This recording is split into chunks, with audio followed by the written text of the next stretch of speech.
My name is Aaiún Nin. I am a writer, visual and performance artist.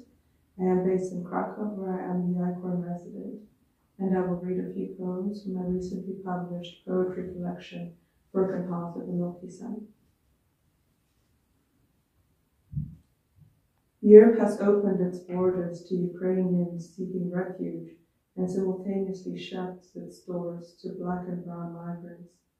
Yes, Ukraine, but also the ongoing wars in Afghanistan, Yemen, Somalia, Ethiopia, Congo, and the occupation of Palestine. There cannot be any form of genuine praise for Europe's attitude in receiving Ukrainian migrants, whilst brutalizing migrants on the global south fleeing wars instigated by European governments. The failure to acknowledge that our black and brown lives are valuable and worthy of dignity, of safety and refuge, is a perpetuation of imperialist, white supremacist violence. If we are to stand in solidarity, we stand in solidarity with all victims of war and persecution. We are the bodies who fled. We are the dead bodies washed ashore.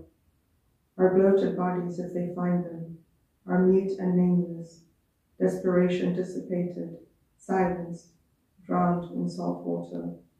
The sea, crowded boats, orange vests. Drowning Africans. Those who fled were sent back. It is illegal to seek refuge. The black and brown quota in Europe has been filled. The Mediterranean Sea is now mass grave. Supplications fall to silent ears as the perceived inferiority tinges the skin of those bodies who fled. Our bodies, the bloated bodies, remembered, if at all, as gross, violent, hardly human. Orange vests, the sea, drowning people.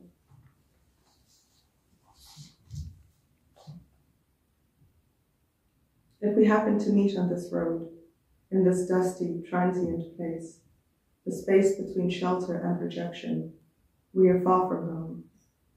The routines we learned in our previous lives are broken. We must forge new language, new patterns to describe the uncertainty that paves our respective paths. The vague nature of the hope to not lose more than what we had.